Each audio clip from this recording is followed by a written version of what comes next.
함께 인사해 보실까요? 사랑합니다. 사랑합니다. 사랑합니다. 네. 다짜고짜 설교를 시작하는데 여러분들께 질문을 한 가지 드리겠습니다. 아마 이 질문을 들으시면 이거 어디서 많이 들어봤던 건데 라고 하실 분들도 있을 겁니다. 만일 오늘 밤 여러분들이 이거는 이제 만일이라는 단어가 붙은 겁니다. 만일 오늘 밤 여러분들이 세상을 떠나신다면 천국에 들어가실 것을 확신하십니까? 이제 속으로 생각하시면 됩니다. 예 아니요로만 장황하게 그게 말이죠. 제가 오늘 밤에 일이 있고요. 이렇게 생각하지 마시고 예 아니요로만 한번 생각을 해 보십시오. 이 질문을 제가 했을 때 아니요라고 대답하는 이들 중에 신앙생활을 하는 이들이 굉장히 많답니다. 예수님을 믿는데 구원의 확신이 없는 이들이 굉장히 많답니다. 그래서 아니요라고 대답하는 사람은 혹시 이렇게 복음을 받아들이지 못한 이들이 주류이지 않겠는가라는 생각을 했었는데요. 모 교회의 집사님이고 또 모 교회의 권사님이고 모 교회의 장로님이랍니다. 그러니까 신앙생활을 단 몇 개월 혹은 몇 년 하신 분들이 아니라 많게는 수십 년, 많게는 20, 30년 하신 분들, 그런 분들이 이 질문에 만일 오늘 밤 이 세상을 떠나신다면 천국에 들어갈 것을 확신하십니까? 라는 그 질문에 아니요라는 구원의 확신이 없는 대답들을 많이 한답니다. 굉장히 놀랐습니다. 근데 이뿐만이 아니거든요. 예, 금방도 아멘 이렇게 대답해 주신 분들도 있는데 그렇게 예라고 대답을 하면서 구원의 확신이 있다는 분들에게 다른 질문을 하고 난 그 결과에 또 한 번 놀랐는데요. 그 질문은 이것입니다. 만일 오늘 밤 이 세상을 떠나서 천국문 앞에 섰는데 하나님께서 내가 너를 나의 천국에 드릴 이유가 무엇이겠느냐라고 물어본다면 뭐라고 대답하실 겁니까? 라는 이 질문에 여러분들은 어떻게 천국에 들어간다고 생각을 하십니까? 이건 역시 마음속으로 생각을 해보십시오. 쉽게 말씀드려서 천국은 어떻게 가는 겁니까? 라는 질문입니다. 천국은, 구원은 예수님을 믿음으로 갈 수 있다라는 것을 다들 아시고 계실 겁니다. 그런데 이 질문을 받은 이들의 대답은 예수님 믿으니까요, 제가 구원 받았으니까요, 하나님의 은혜입니다 라는 대답을 하지 않았고요. 놀랍게도 선행, 즉 착한 행실 때문에 갈 수 있다라고 대답들을 많이 하셨답니다. 신앙생활을 오래 하신 집사님들, 안수 집사님들, 권사님들, 장로님들에서 입에서 나오는 고백이 선행이요, 착한 행실이요 라고들 대답들을 하신다는 거죠. 여러분들은 어떤 고백을 하고 계십니까? 천국, 구원을 받을 수 있겠습니까? 그렇다면 어떻게 받을 수 있습니까? 하나님을 믿음으로, 하나님의 은혜입니까? 아니면 다른 어떤 것, 선행, 착한 행실, 다른 방법입니까? 여기에 계신 분들은 오직 하나님의 은혜로 구원을 받는다라고 고백하실 겁니다. 그런 믿음의 고백이 있으시면 좋겠습니다. 그런데요, 여러분들처럼 올바른 신앙생활을 하는 이들이 있는 반면에 반대로 잘못된 모습을 가지고 신앙생활을 하는 이들이 굉장히 많습니다. 특히 예수님을 도깨비 방망이 혹은 산타클로스 정도로 생각을 하고 신앙생활을 하는 이들이 굉장히 많습니다. 이런 분들은 현세적이고 일시적인 예수님을 믿는 이들이거든요. 근데 이런 이들이 굉장히 많습니다. 나의 문제, 건강의 문제, 물질적인 문제, 자녀의 문제 등 이런 문제들을 가지고 예수님을 믿습니다.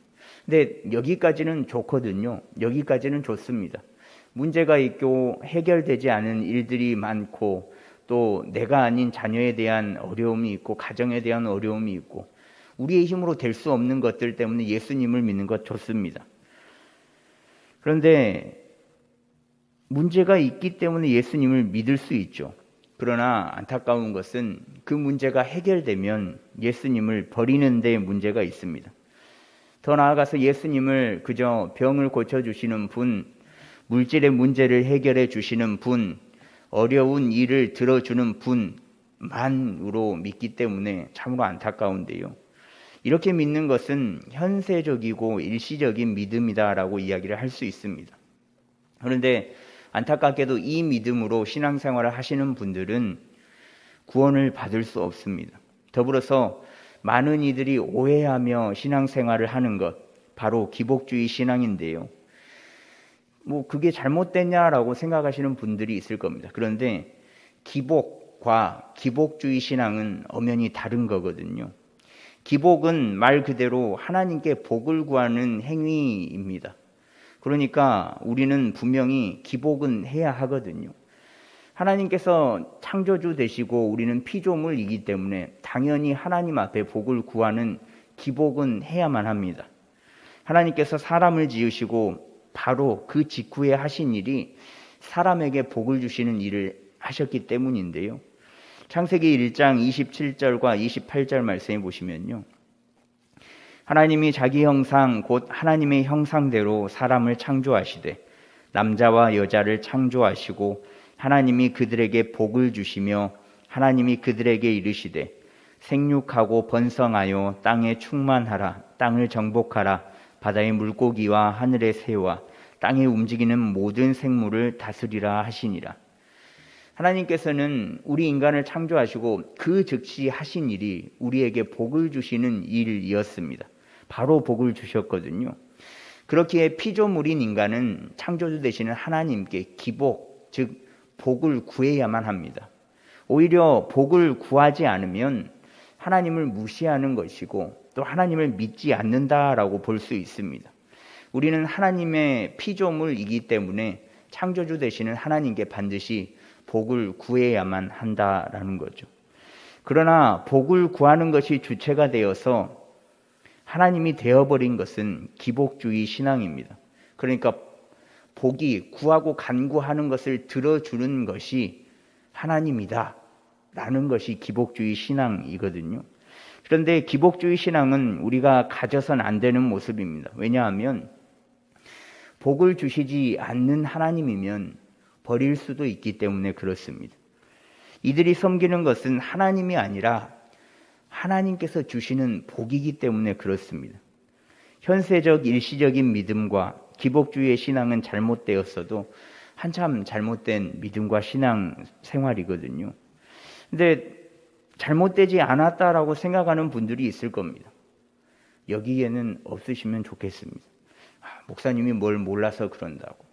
목사님, 인생을 더 살아봐. 그러면 깨닫게 돼. 목사님, 신앙생활을 짧게 해서 그래 라고 생각하는 분들이 있을 겁니다. 그러면 쉽게 설명을 해서 이 공식을 한번 대입을 해보시죠.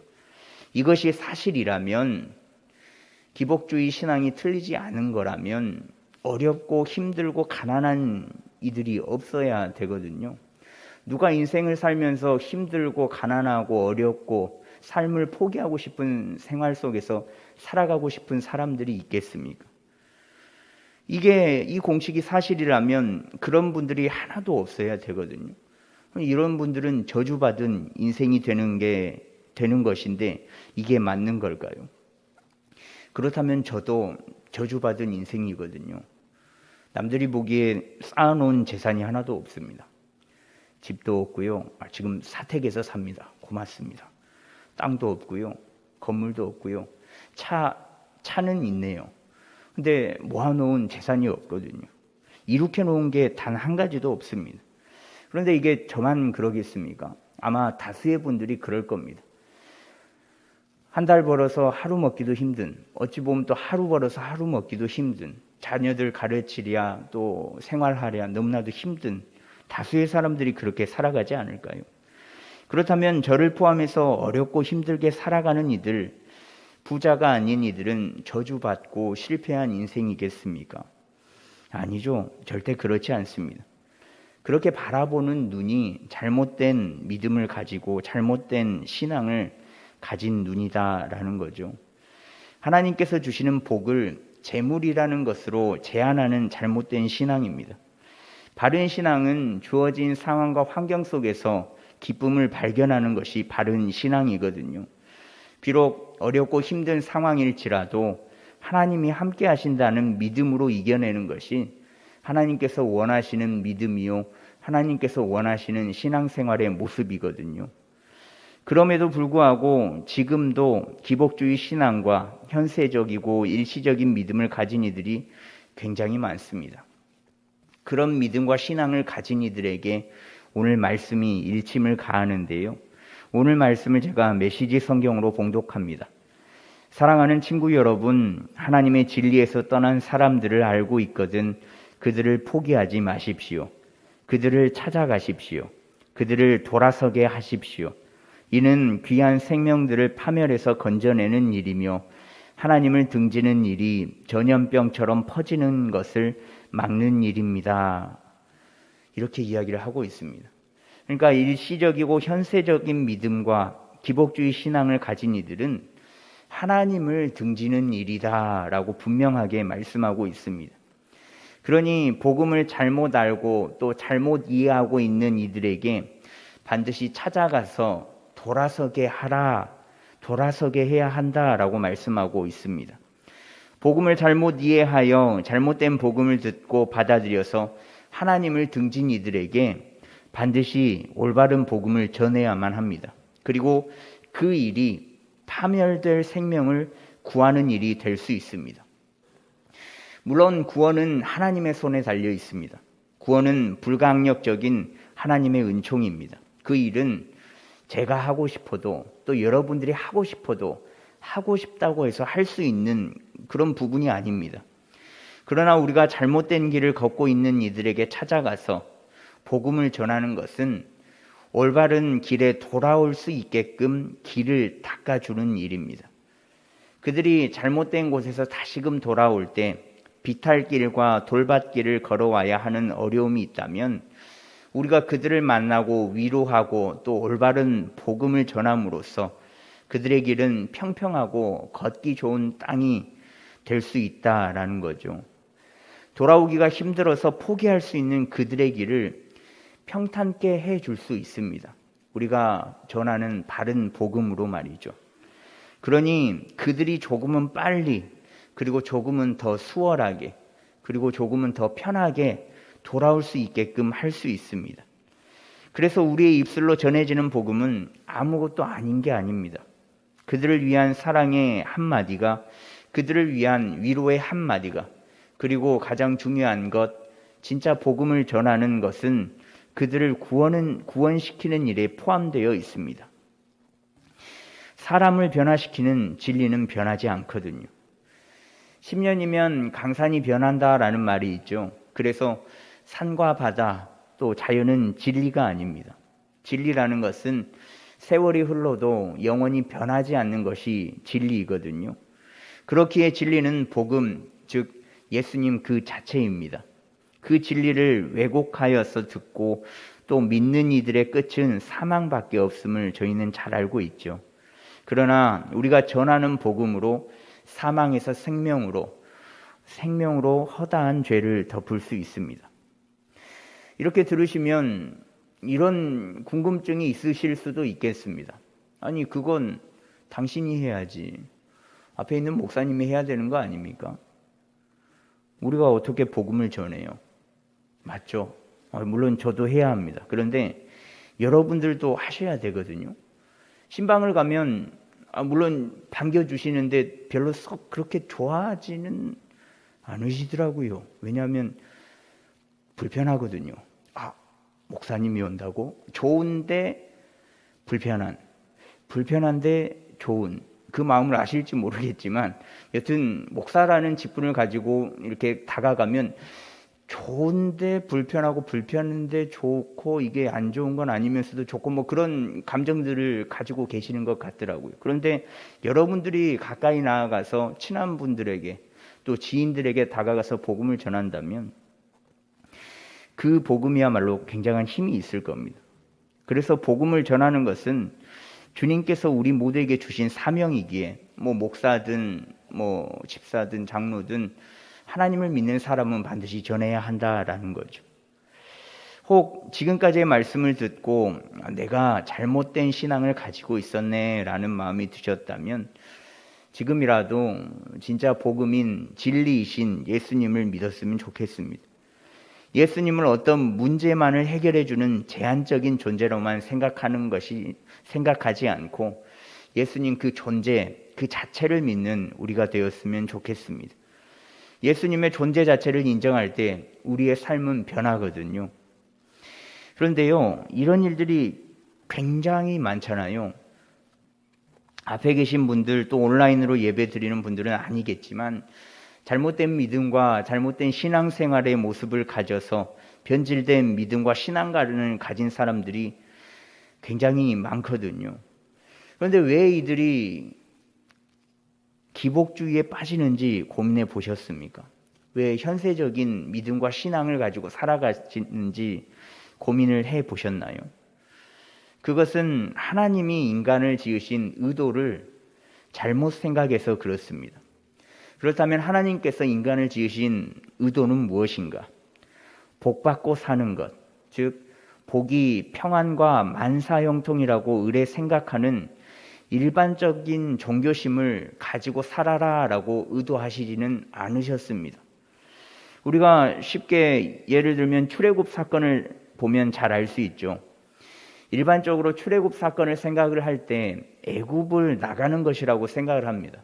근데 사실은 애굽을 나가는 것이 주가 아니라 가나안 땅, 즉 약속의 땅에 들어가는 것이 출애굽의 주된 이야기거든요. 어떻게 애굽을 탈출하느냐가 중점이 아니라 하나님께서 약속의 땅으로 인도하는 과정이 중점이라는 겁니다. 그런데 가나안 땅에 약속의 땅에 가려면 출애굽을 해야 하기 때문에 출애굽하도록 하나님께서 인도해 주셨거든요. 출애굽에서 이스라엘 백성의 모습들이 어땠습니까? 불평과 원망이 굉장히 많지 않았습니까?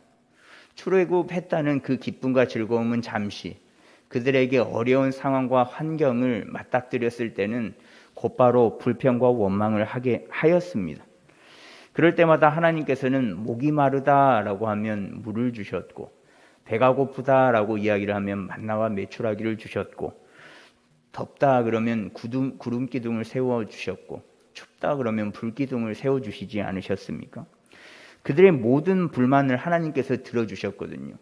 하나부터 10까지 모든 불만과 불평이 나타나면 그 즉시 하나님께서는 그 불만들을 모두 다 해소해 주셨습니다. 그런데요, 가나안에 들어가는 일에는 굉장히 엄격하게 대하셨거든요. 그래서 이스라엘 백성을 광야 40년을 살게 하셨습니다. 왜 그렇게 하셨을까?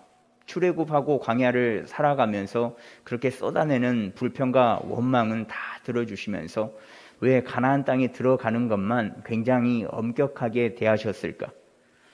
그것은 출애굽은 하나님께서 하셨지만 가나안으로 들어가는 것과 이후의 삶은 이스라엘 백성들의 힘으로 해야만 했거든요. 즉 죄로부터 해방을 얻는 것은 하나님이 하시지만 그 이후의 모습, 해방된 사람을 하나님께서 목적하는 사람으로 만드는 문제는 스스로 답하고 스스로 찾고 스스로 성장해야 나가야 한다라는 겁니다. 하지만 이스라엘 백성들은 자꾸만 출애굽 이후에 불만이 쌓일 때마다 야, 애굽으로 돌아가자. 야, 모세 잘 살고 있는 우리를 왜 나오게 했냐? 우리 애굽으로 돌아가자라고 말을 합니다. 애굽에서 살 때는 부족한 것이 없었다라고 말을 하거든요. 근데 광야에서 살아가는 자유인의 생활과 광야에서 살아가는 자유인의 그 삶과 생활은 비록 어렵죠. 그런데 자유를 얻었잖아요. 근데 애굽에서는 비록 노예이지만 굶을 이유가 없고 먹고 사는 데는 걱정이 전혀 없었거든요. 그래서 먹고 사는 문제에 부딪혔을 때에는 영락없이 늘 애굽으로 돌아가자라고 말을 했습니다. 애굽에서는 생각해 보지도 못한 광야에서의 자유, 즉 어려운 형편과 또 하나님의 시험이 계속해서 닥치게 되니까 이들이 감당하기가 어려웠던 겁니다. 그래서 자꾸만 감당하기 어려우니까 생각하지도 않는, 생각 안 해도 되는 애굽으로 돌아가자. 우리가 애굽으로 돌아가면 잘 살지 않겠는가? 라고 그렇게 외친 겁니다. 광야라는 자유 안에서 부딪혀 보지는 않고 말입니다. 근데 이런 모습이 우리에게 있다라는 거죠. 그저 고난이 닥치면 내게서 이런 고난은 떠나가게 해달라고, 앞으로는 이와 이런 류의 고난은 내게 절대적으로 오지 않았으면 좋겠다, 다시는 오지 않게 해달라. 잘 되는 것만이 하나님께서 주시는 복이고, 하나님을 믿으면 만사형통한 삶을 살아가는 것이 복받은 인생이라고, 그렇게 일반적인 종교심을 가지고 살아간다라는 겁니다. 그런데 하나님은 그 안에서, 광야에서 우리의 정체성을 물으시고 고난 속에서, 어려움 속에서 너는 누구냐라고 묻고 계시거든요. 어떻게 살아야 하나를 고민하고 헤쳐나가기를 원하십니다. 우리는 어떤 이런 고민과 생각은 없이 끊임없는 고통의 삶의 연속, 시험이 닥치면 내가 왜 이런 삶을 살아야 하는가라는 원망만으로 가득 차지 않습니까? 계속적인 시험과 고난의 연속이면 원망으로만 표출될 수밖에 없는 것이 우리의 모습입니다. 하나님은 왜 이런 고난과 어려움을 계속해서 주시는가? 하나님께서는 믿음과 사랑을 나누자라고 하시거든요.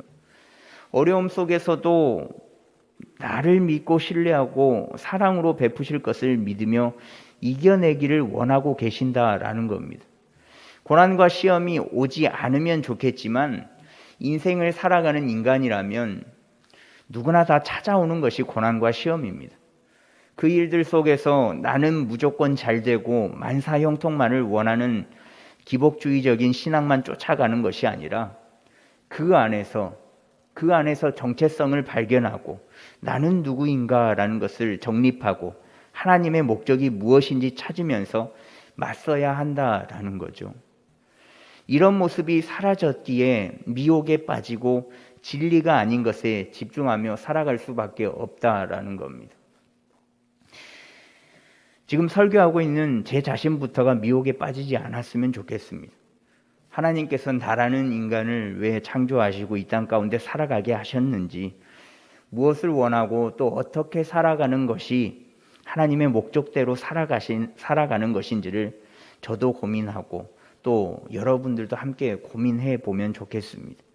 그저 이건 내가 경험해 보지 않았어, 야 이건 너무 힘든데, 힘든 일은 지나가고 늘 좋은 일만 있으면 좋겠다, 그런 것이 복이다라고 생각하는 기복주의 신앙을 가지지 않는 모습을 가져서 다른 이들을 미혹에 빠지지 않도록 돕는 우리가 되면 좋겠습니다.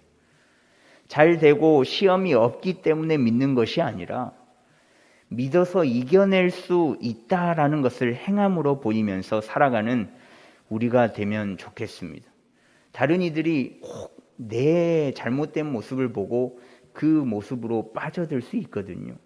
이것을 주의하며 살아가는 저와 여러분들이 되면 좋겠습니다.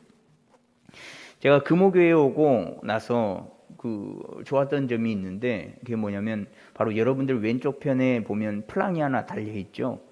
이 문구, 그리고 주차장에서 주차를 하고 이렇게 들어올 때 그 켜져 있는 전광판 문구가 너무 좋았습니다.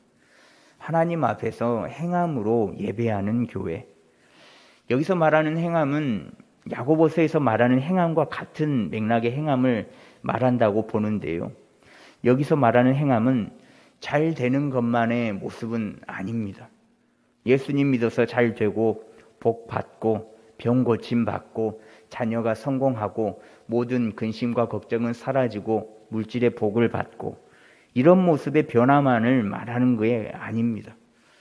오늘의 말씀처럼 어떻게 하나님의 목적대로 살아갈까를 고민하고 그렇게 살아가는 그 행함, 그 행동을 말하는 겁니다.